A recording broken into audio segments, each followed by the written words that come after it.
Besvarelse af arbejdsspørgsmål til gravtalen. Emma og Karoline G. Nå ja. Spørgsmål 1. Hvad er tekstens baggrund? Thukydides beretter om Perikles gravtale for de soldater, som faldt i krigen imellem Athen, altså det Delliske søforbund, og Sparta, som kaldes det Peloponnesiske forbund. Og krigen varede fra år 431 til 404 før Kristi tid. Talen består af en indledning om ceremonien og loven om statsbegravelsen af de faldne soldater, en lovprisning af forfædrene, fædrelandet og de faldne. Og derefter så følger en opfordring til de efterladte om at følge de faldnes eksempel. Og nummer 2. Hvilke forudsætninger har Thukydides som historiker for at gengive denne situation? Han var selv til stede en stor del af krigstiden, og i indledningen der fortæller han om sin historie, eller om hvordan han fornemmede, at krigen ville blive en af de største, og derfor var vigtigt at gengive til de fremtidige generationer.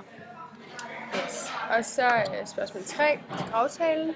Hvilke ritualer beskrives i den indledende paragraf?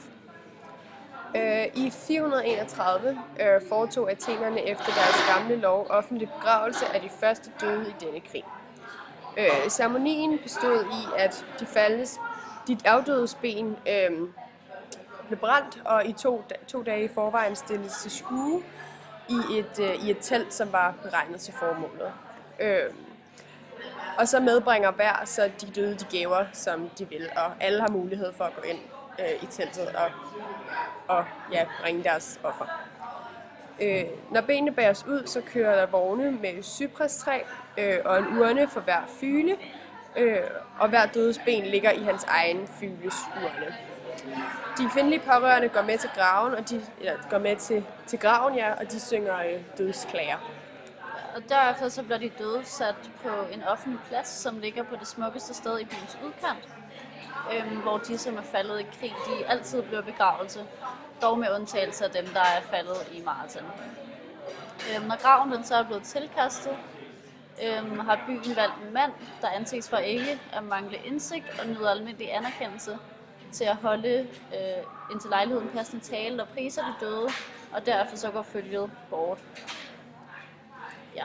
Yes, og det er så sådan begravelsen følger. Spørgsmål 4. Hvilken forståelse får man af det athenske folk igennem denne beskrivelse? Beskrivelsen afslører jo, at det athenske folk har en masse ritualer, som i det her tilfælde er det så begravelsesritualet, og det er faktisk ikke kun ritualer, det er love. Og det, at det er love, afslører jo, at det er noget, som er meget vigtigt for dem. At det er vigtigt, at det bliver overholdt. Og at folket er gode til at hylde de døde, og hvad de har gjort for folket, og at man bliver husket og æret for at være faldet i krig. Og nummer 5. Kan man diskutere forfatterens objektivitet på dette grundlag? Hellenerne de beskrives meget positivt igennem de her love eller ritualer, så det kan diskuteres, hvorvidt forfatteren han er positivt stemt over for dem.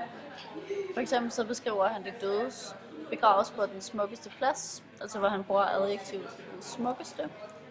Og han kommer også med den her sætning, at athenernes død blev anset for heltemodig, hvor heltemodig også igen er et adjektiv, og det er også positivt lavet.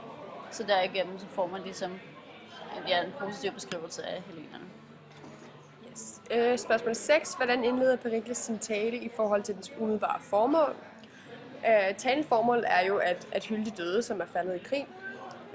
Men han vælger at indlede talen ved at sige noget om forrige gravtaler, og at gravtalerne efter hans mening har handlet om noget forkert, og at man skal vise respekt i gerningen. Ja, og nummer 7. Hvad er det første fokusområde i talen, og hvad forklarer det om hellensk og athensk selvopfattelse? Først og fremmest så fokuserer han på landet og deres forfædre, og hævder, at de er værd at prise.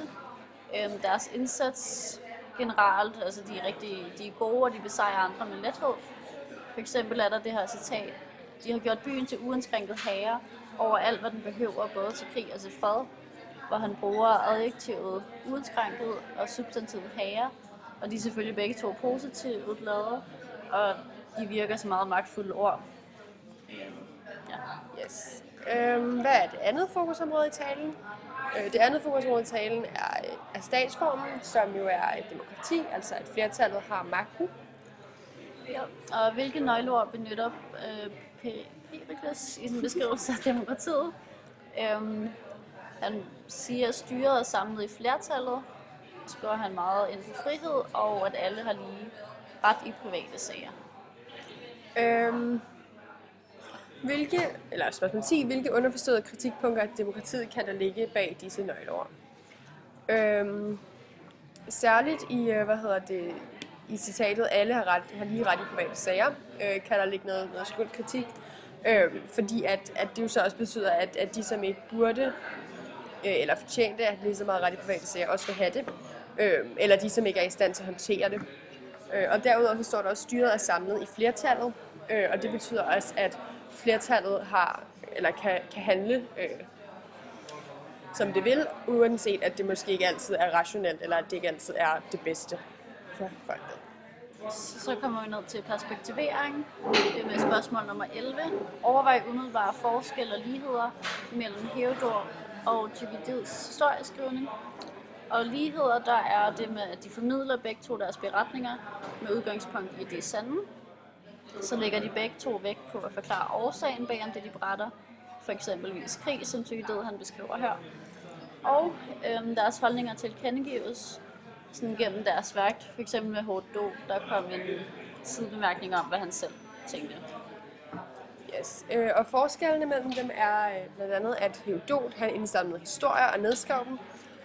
Og det er altså også historier, som ikke nødvendigvis er foregået på hans tid, men som også kunne være foregået tidligere. Hvorimod Thukydides han selv oplevede sine beretninger, så han levede selv til at berette om dem. Det var det.